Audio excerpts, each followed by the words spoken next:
Welcome back to another episode of Sports Medicine on Tap. My name is Brandon O'Lyon. I'm sitting here at Neck of the Woods Brewing Company with a full glass of beer and a full table with good friends. Dr. Frey, how you doing tonight? I'm spectacular, man. How are you? I'm doing pretty good.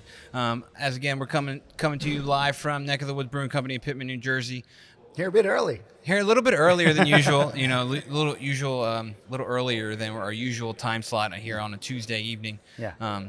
But we're here, and Dr. Frey has a special guest for us tonight. So, Dr. Frey, who are we bringing on tonight? So I've been looking forward to this show. It breaks the mold of the show, the MO of the show, just a tiny bit. We're not going with like the professional athlete and their injury and talking about their injury, but actually every now and again we get a chance to bring in what would otherwise be a special athlete and do kind of a little bit of a different show. Correct. So I think partially inspired by Boys in the Boat and a friend of mine from town. So first I want to go through a few accolades. I went to the Junior Worlds in 1992 for rowing in Montreal, Canada. Was part of a 8-man boat. They win gold.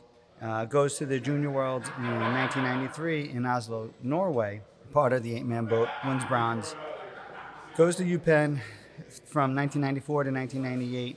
In 98, he is on the varsity 8-man boat.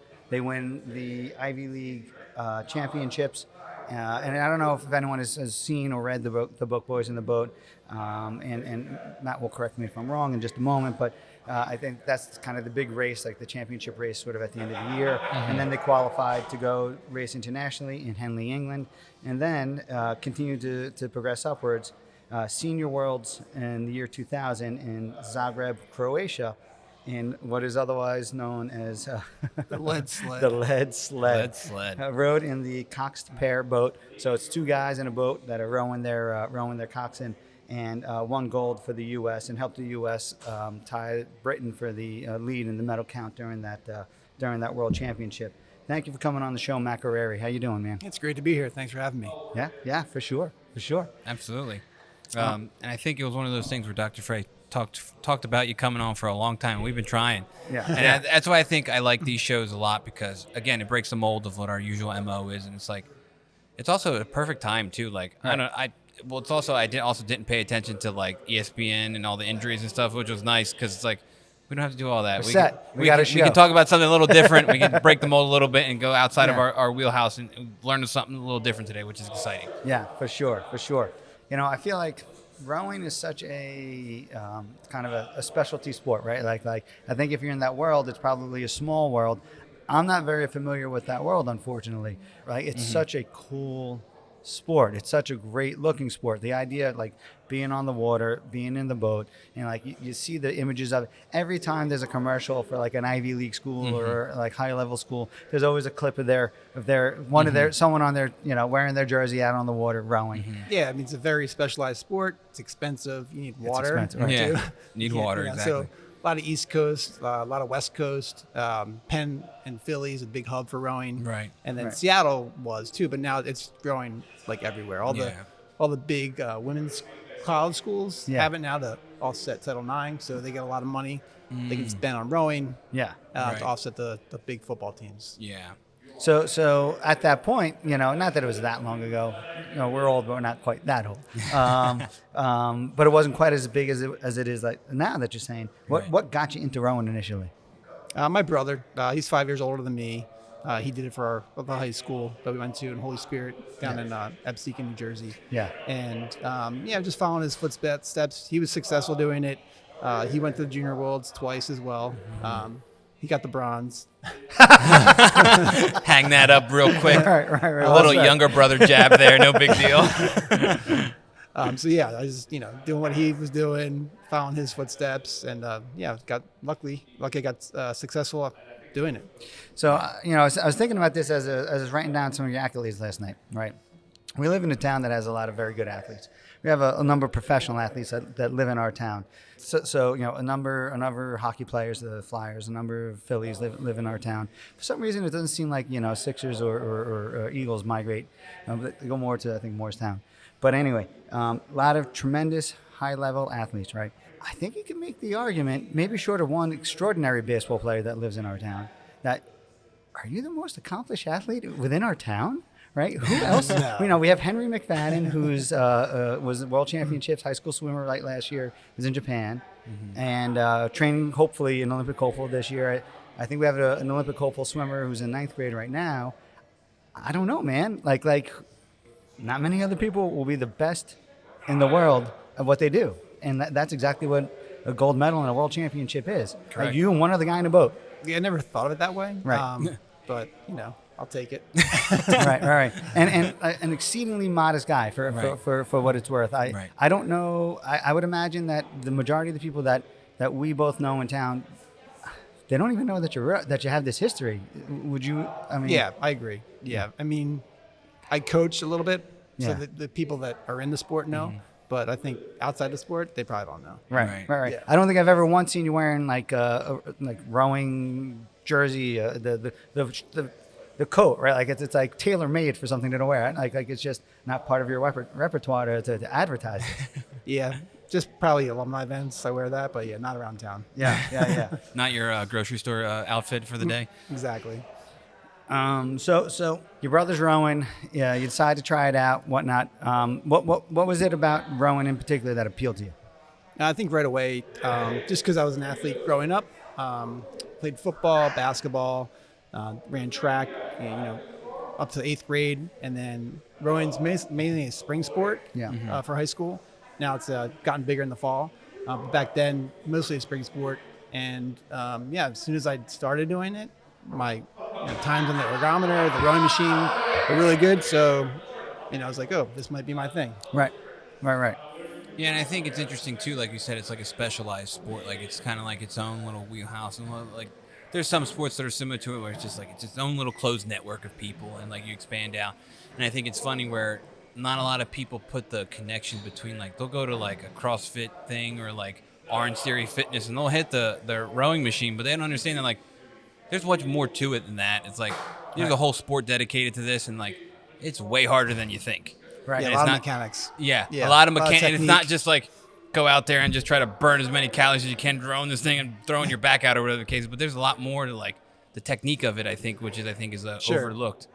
Right. So in that vein, what are some of the attributes that you would argue make for a good rower that helps someone to be top level? Yeah, I mean, most rowers are taller. Right. But, smaller rowers can do it too. They always say, like, if you can pull your own weight, you're a decent rower. So I don't know if this is true. I don't know if you heard this story. Have you heard the Cornell story or no? Which one? Oh, sorry. Yeah, well said. The story that I'd heard, again, I have no idea if there's any truth to this at all or not, but there would be a general interest meeting, and for the general interest meeting, they would post an oar across the doorway that was at like 6 feet or 6'1" or whatever it was, and if you didn't duck on your way in, you weren't given consideration. I did hear that story before. And I rowed out of Cornell's boathouse before. But yeah, I think that's probably true. Yeah. So then continuing on with it, what are some of the other, like how much, right, as a wrestler, there was like, everybody bench presses, you bench press, and it's a part of it. Really, honestly, in wrestling, bench pressing probably doesn't matter a whole lot. What's really more important with wrestling is, I think, your back, your biceps, a lot of the pulling, grip strength, and legs and whatnot. Where would you have to go with this in terms of rowing? What are some of the other things that are like the most important things to focus on in terms of developing and Sure, yeah. A lot of rowers have good cardiovascular abilities. So runners, swimmers, they're great for rowing. And it doesn't take that long to figure out how to row. It just takes a lifetime to perfect it. Right. So you can get a novice rower within like a year. They could be in a varsity boat. That's a big difference between other sports. It's not so specialized. Right. If you have a good engine, good cardiovascular engine, then you can fit right in. Interesting. So prior to you rowing, did you have any of those things? Like, were you involved in a lot of running sports, or like did you have go into it with a high cardiovascular endurance beforehand, or did it kind of come along the way? Yeah, I mean, I think a lot of it is natural from my parents. My dad was a high school and college football player. Did very well in that. My mom was an athlete as well, so I think that plays a big part of it. Right. Your heritage and your Genetics, background. absolutely. Exactly. And then I did run a lot growing up. probably starting at the age of 5. Right. I'd start running, and that helped too. 1 year, actually 2 years, for football, I had to lose like 15 pounds. Both, You had to lose. my 6th grade year and my 8th grade year. So Right. what I did for practice, I ran the whole practice. Right. Right. So I think I got some. Lost some pounds and gained some endurance. Exactly. Can't go wrong with that. Are you sure you weren't wrestling? That was football that you were playing where you had to lose the weight. Football. Yeah. I was too tall for the team. There you go. I don't know how much this actually plays a part in it, but it sort of crossed my mind. I read the book Boys in the Boat, and I'm kind of curious to get your take on the. Actually, before we even go down You that read the road, book or watched the movie? I did both. Right. Oh, right. nice. And then I realized, we were talking about it. We were at a friend's house like a month or two ago, and we were talking. And I asked if you had seen the movie, so I know that you had seen the movie. And I know you had read the book when the book had come out, and I said, did they include the part with like Japan?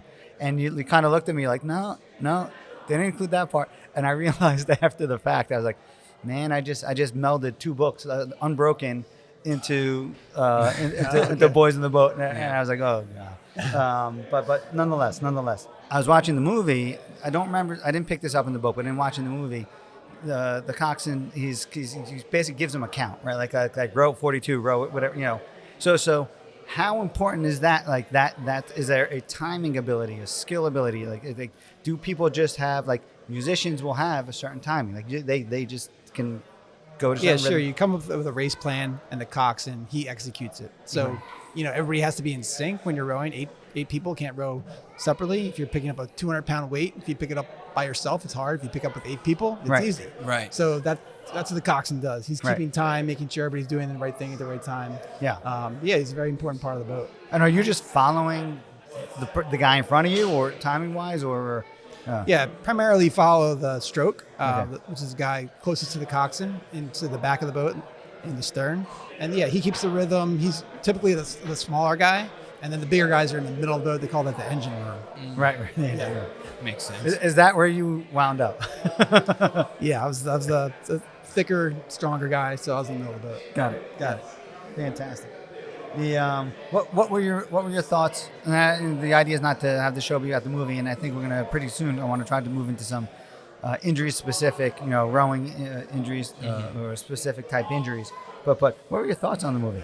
And in terms of first, decent movie, and then 2, how does that translate into actually like real life, real like look at what rowing's like? Yeah, I think they did a great job. George Clooney did a great job directing it.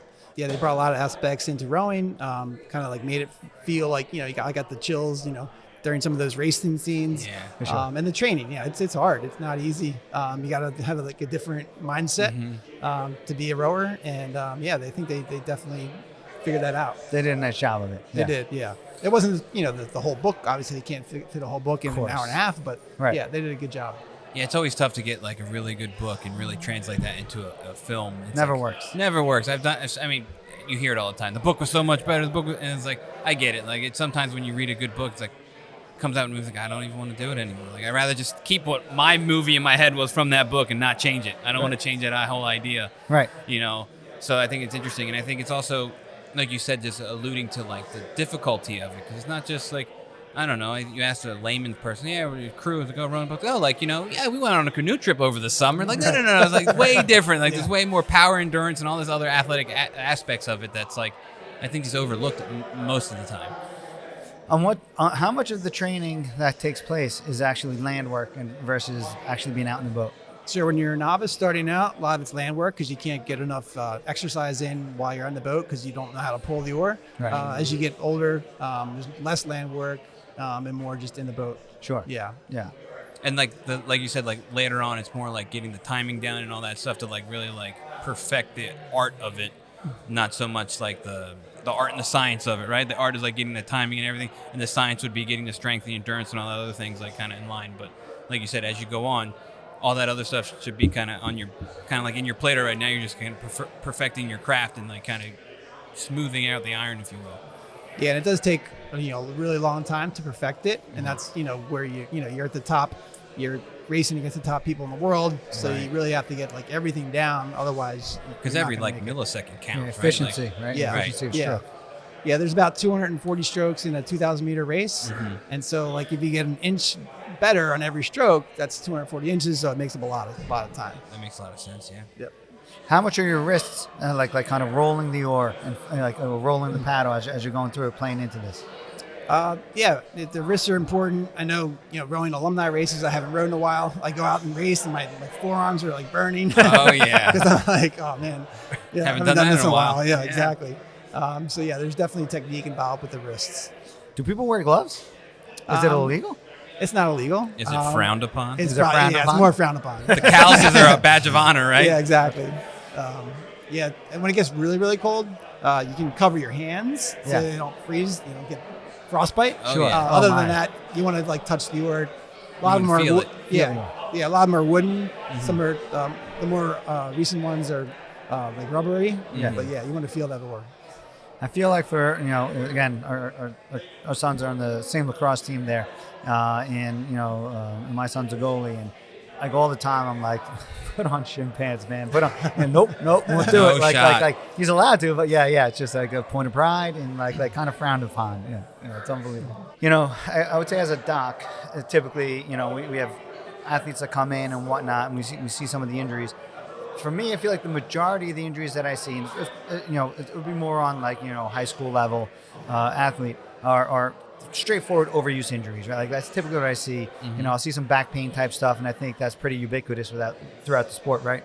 We might get into some of the IT band stuff, but I think I see a decent amount of that. And I've always kind of wondered, is that more a byproduct of the moving seat that you're sitting on, and so the leg motion and the moving seat, or is it all the running, all the land work that these guys are doing? And honestly, I'm not sure which one. Yeah, the pressure points when you're rowing, it's your feet, your hands, and the base of your back. Right. So those are that's taking all the pressure. So that base of the back, every stroke, eventually it's going to not want to do that anymore, so it gives out. Yeah. And so, yeah, that's where you see, injuries. That's number one. Number two, yeah, you're trying to get stronger, so you're doing land workout, and you're putting on more weight than you should. Right. And then you pull your back out doing that as well. Right. Have you had any of the kind of standard rowing injuries through your career, or are you lucky enough to escape? I'm not sure if it's football or rowing or basketball, but yeah, my lower back, every once in a while, it gives out on me. Yeah. I got to correct it. So, and the one that really surprised me, but actually makes a fair amount of sense, was the rib injuries, rib stress fractures, right? Like, and I think this is actually a good point to get out there, especially for any athletic trainers or mid-levels or docs that might be listening to the show, because I don't think it's always high on our radar as a possibility of injury.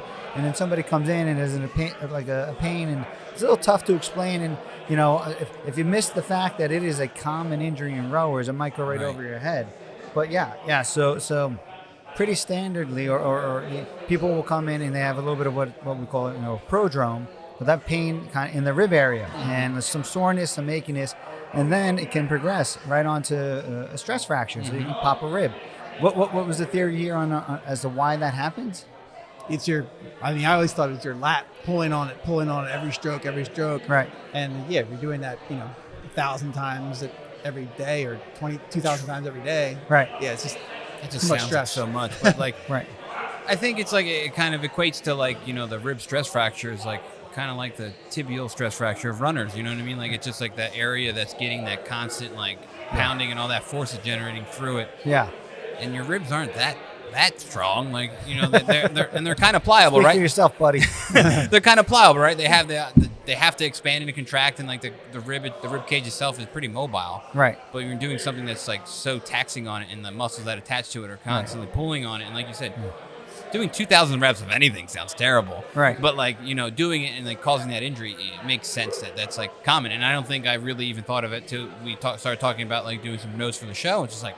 Yeah, and I think most of those injuries happen on the rowing machine On the versus hard, the yeah. water. The water, you put your oar in, it's a little bit less heavy. Right. The rowing machine is heavy as soon as you start pulling. Right, and there's no change. All right, that makes sense. Yep. And I would think, right, and that's more like your preseason, you're building up your strength, you're getting ready for the season, so you're probably coming in a little bit cold. You're putting a little more resistance on the trainer, just like you're saying. Bone response to stress, right? Like so we see a lot of our see some of your running injuries and your overuse injuries sort of early in the season as people while they're trying to ramp up before they're really in shape, right? Like it's a person who decides they're going to go and run a marathon and they increase their distances, they increase their load too quickly, and next thing you know, femoral neck stress fracture or what have you. I would imagine it's the same deal. We're like, oh crap, the season is just a couple weeks away. I got to get on the erg and start cranking it out. Yeah, and then once you're injured, like now what do? I can't pull anymore. So a lot of people get on the bike. Yeah. You're using your legs still, so that helps. You're building up your cardiovascularness, so that helps. You're not pulling on your ribs anymore. Right. But it's like a 2 to 3 or 4 week, I think, healing process. I was taking a look at it, and I was again trying to get prep for the talk, and I was debating, like looking at where some of the attachments are. Is it truly lat or is it truly serratus anterior, which would be, I think, the other one that would be right there, which attaches. Typically, I guess the stress fracture happens to the kind of the posterior third, the junction between the posterior 1/3 and the other 2/3 of the rib, which is right next to where that attaches. And the truth is, I have no idea. And I joke around about calling all residents, calling all interns, like something to take a look at. Might be something nice to write up in terms of if you have an interest in going into sports. Yeah. And then if you catch it during the prodrome, you just rest, right? Like you just stop. You just give it a little bit of time, and typically your body responds. But if you don't, then next thing you know, it's pretty darn painful.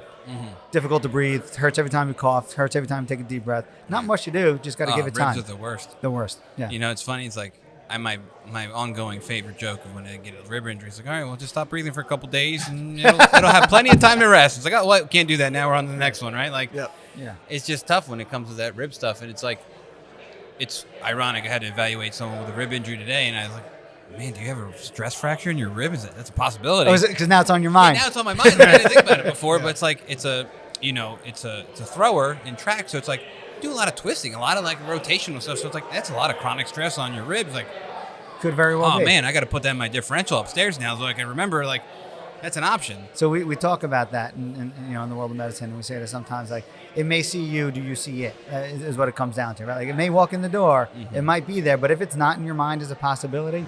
You're not going to figure it out. Right. Yeah, and I think, and actually along those lines, it's pretty much invisible on an X-ray. Right? Like it's just too subtle. There's ribs overlapping other ribs, and you just don't really see the detail. And really, the key there is bone scan. Got to get a bone scan, and it tends to light up on bone scan. The drawback to that is that sometimes it takes a little bit of time. It doesn't light up the next day. It takes a little bit of time before it will show up on a bone scan. So you might have to wait a tiny bit before you're really confirming the diagnosis. And I think that's important too, like you said, like for any athletic trainers or people who are covering the sport, like you might not think of it at first because it's like you always think muscular. It's like it's overused. Your muscles probably like really tired out. Yeah, or strain. Costochondritis. Right, costochondritis or costal strain or like we've even talked about it before, like rib cartilage fractures and other things like that. But it's like other than outside like of a clean fracture of your rib, you don't think of like stress fractures to the rib. No. It's just like it's out there and it's like I think it's important for those, like I said, who's covering the sport. Like you might have to like look into it and think about it a little bit more, and like again, put that in your wheelhouse. Got to be on your radar. So it's on your radar, so you don't miss it. 10% of rowing injuries. You're right. Yeah, and then I think one of another big one. So two big knee injuries that you see there with rowing, and I don't know if you've ever had the unfortunate luck of having to deal with either one of these, but iliotibial band, so kind of a friction syndrome thing, which we just started to allude to a little bit. And then pretty much your standard, almost everybody gets at some point in their lifetime patellofemoral or anterior knee pain. Have you been able to escape those issues? I have, yes. I think I got some from running mostly, but not from rowing. Yeah. Running for rowing? No.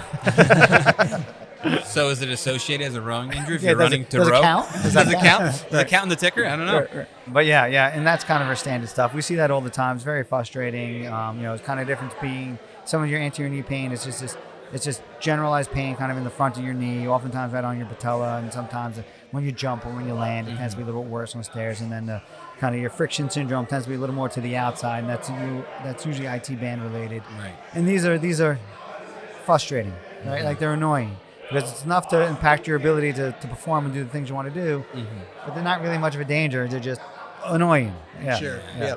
And they hang around and they come back often if you're not if you're not staying pretty consistent. good, right? Yeah, for sure. But then there's the bad one. It's not bad, but we alluded to this, but it can be bad. Is your back, man? Like that's the one. It can be like game changer. I would imagine if somebody's got a bad back, if someone has a radiculopathy. So what a radiculopathy is that a nerve is getting pinched somewhere in your back. Usually you have a bulging disc or a herniated disc pushing on on nerve, which is leaving the back right at that level, then you feel the pain, the numbness, the tingling, everything going down that leg. So sciatica would be a form of radiculopathy. I got to imagine it's devastating. I mean, a potential career ender for a rower. For sure, yeah. And I've had friends that had surgery to try and fix it.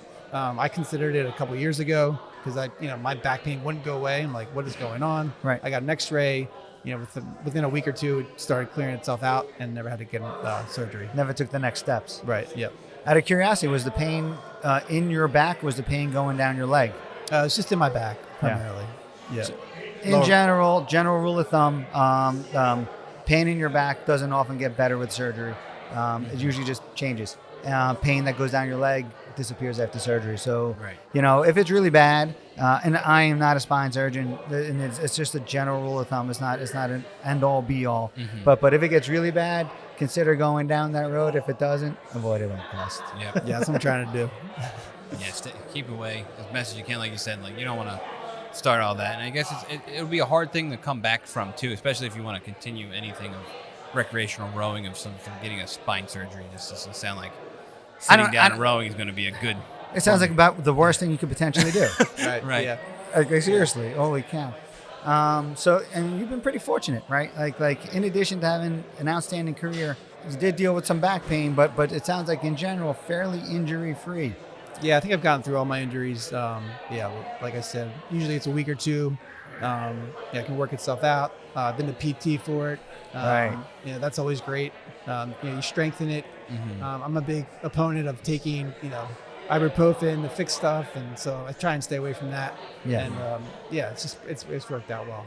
Is there anything you think you've done throughout your career, preventative measures or anything like that, to have the good fortune? Maybe it's not just pure luck. Maybe there's some method to the madness. Yeah, you got to work on your core. Like a lot of people don't do work on the front of their body. They just, rowing's like all about the back. Right. So Very much. Push-ups, sit-ups, crunches, all that stuff. You got to even out both sides. Mm-hmm. Otherwise, you will get those injuries. Right. That makes a lot of sense, right? It's just a classic of like overuse or like, something's too tight and something's too loose or in the back. Like you got to balance it out. And I think Balance it out. in general, we're all a lot of times athletes always worry about the front. Right. Just anything. It's like, no, you got the posterior chain of the back, like the back and like the back of the legs and the glutes and all those things are like so important. Yeah. But always overlooked. And it's like when you meet a runner with bad legs or whatever, it's like, you probably might have some weak glutes or you don't have a good posterior chain. And same thing with like a rower. It's like you got a lot of strong muscles in the front that are really tight, but you got really, really, really weak back muscles and other things The like that. rowers are the opposite. Right. Yeah. Strong back, weak front. Right. No chest. Yeah. It's not like you're not going for looks, right? Like people train, they go chest, they go build, and that's more function. And actually, I think, to be honest with you, the majority of the sports, other than some rare exceptions, football, I think it's especially like football linemen and whatnot, it's really, really important to have it up front. But the majority of sports, baseball players, wrestling, rowing, swimming, it's all about training your back, right? Yeah. No, I agree. Where do you go from here? Is there any races or anything for you to do outside of the alumni races? Like if you wanted to try to jump back in and kind of be part of it? Yeah, they have a lot of Masters races every fall and in the summer too. They'll do Masters, Worlds, Masters head races. And the head races in the fall are mixed in with all age groups. So that's fun. Like I rode with my son last fall. That's amazing. At the head of school goal, and that was really cool. He's 16. Yeah. And it was great. It was a race just for father dads, Right. which is even really, really fun. Yeah. That is actually spectacular. How are you just getting in the boat and rowing at this particular point if you're going to participate in any of these things, or is there any training, or is there any avenue for you to get on the water that outside of a race? Yeah, so he rows for South Jersey Rowing Club, and so I had access to those boats. So we went out a few times to practice, and then a lot of it was in my basement, rowing on the machine. On the machine, Yeah, because I get up early in the morning, do that first thing, and that just kind of sets my day. Yeah, it's ingrained. Yeah, your ability to do that. Something about getting up and getting after it first thing in the morning just sets you up for a way better day than waiting and trying to get into it after the day. You take all. Every single time, but I struggle with it. I know, it's terrible. Same thing happened to me this morning. I forgot my son had an appointment, and I was like, I should have woke up an hour earlier and just got my workout out of the way. And it's like, well, let's figure this one out later. Yeah. Yeah, the key is going to bed early. Oh yeah, big time. If you can. If you can. That's one of my issues, right? Like, I always have more charts to do, and I want some family time. So I go and I hang out, and I'm like, I'll just finish it when we're done. Yeah. And then the next morning is it's a little bit of a tough go. Then you're screaming to get that coffee pot as soon as you can to get things moving, right? Yeah, especially those Netflix shows, they hook you in. You know? Oh man, do you want to continue watching? Oh yeah, Right. one more, just one more. Just one more. Yeah. It wasn't so hard. Yeah. Yeah, you pay for that one. Oh, for sure. Thank you for coming on, man. Sure, thanks for having me. It's been a lot of fun. Yeah. It's a great time, and I think this is like one of those things where like we're not gonna find an ESPN article about like a prominent rower with a significant injury, and we're gonna be able to cover it as good as. And I think it's good to have someone with your expertise on, like kind of Someone who's done it. Who's done it? You've been there, you've done it. You went and challenged yourself against the best in the world, and you are one of the best in the world, which is kind of awesome. And it's one of those sports, man. Like it's just, I don't know how to describe it. I don't know what the right word is. It's something that like you make a movie about it, right? Like it's that kind of a sport where there's something very special about it. Mm-hmm. It's very cool. This allure to see the boat gliding through the water. It's and like everyone in unison, everything hitting at the right time. Yeah. It's like a poetic, athletic thing all at the same time, right? And and you can't just pick up a basketball and go down the street like it's almost like a black box. Like you don't, the average individual doesn't. Right. You don't have you're not exposed to it. You just don't have that access. And I don't know. I think it's very. And I cool. think it's also, I think one thing that this conversation at least ties into like our general MO. We do talk a lot about Philly sports base, right? Right. And I think Boathouse Row in Philly is such an iconic scene. People 100%. drive by it all the time and don't really understand what it stands for, what it means, and what like all the history behind it, all these different things. Like, there's so much more than all the nice houses with the Christmas lights, in the wintertime. Like, People actually live in some of those. right? Like Yeah. it's way People more. live in there. Just a few, but yeah. I didn't realize that. I didn't know that either till just now. So there you go. We learned something else on top of it. Yeah, it is iconic. That's exactly the right term. I mean, the Sixers had it on their jerseys one year of their city. That's true. They Is had that right? the Boathouse Yeah. Row like outline Yeah. on it a couple years ago. So it is a prominent thing in the area. But again, I think it's way more to what we know about it, and I think it's just a good topic to have to like bring light to it a little And bit. the great thing about the sport is you can do it for your whole life. You can start Right. it late. You can Yeah. start it now, 30s, 40s, 50s. Right. There's always novice programs to get you going. Yeah. And then within, a few months, you can figure it out. And, so it's If only I was like a foot taller. Yeah, I don't know if I have the height requirement, but hey, whatever. What's the difference between a regatta or like the head or like a race or whatnot in terms? Is it all different terms for a race, or is there actually a difference in the races? So in the fall, you do longer races. They're about 3 miles long. They call them head races. The Head of Charles, a lot of people know about that one. That's the big one, yeah. Yep. And Head of the Schuylkill is almost as big. And then in the spring, high schools do 1,500 meters. Collegiate is 2,000 meters, which is the standard for the Olympics, 2,000 meters. Oh, wow. And those are not head races. Those are just races. Correct. Okay. Yeah. All right. What's a regatta? Is that a race? They're all regattas. They're all regattas. They're all I got it. regattas. I got it. Yeah. All regattas. Okay. Yeah. All right, man. Well, appreciate your time. Thank you for coming on. Thank you. So, as always, before we go ahead and close out our tab here, we just want to give a quick shout out to our sponsors. Protected. Protected is a custom bracing company that allows sports medicine professionals to have unprecedented access to 3D technology. With a quick 3D scan on your iPhone app, you can have a custom fitting brace arrive in as little as 48 hours. Protected is a tool that should be in every athletic trainer's toolbox. Learn more by heading to their website, protect3d.io, or download the Protected app in their app store. The Energy Lab, the region's premier sports performance center and destination. Neck of the Woods Brewing Company. Just a quick shout out about Neck of the Woods Brewing Company. They have partnered with the local Veterans Multi-Service Center, and they are doing what's called Operation Care Package to benefit the Veterans Multi-Service Center. They're accepting donations for non-perishable food items, toiletries, gently used clothes, new underwear, and socks between March 1st and March 23rd. So come on by a Neck of the Woods and help them with that. And then lastly, Timber Reel Productions helping us put together this podcast in audio and video format. So if you guys like this, give us a like on YouTube, give us a shout out on Instagram, and we'll see you next time. Thank you. Don't forget Sourfest, May 18th. Oh yeah, May 18th, Sourfest, Neck of the Woods as well.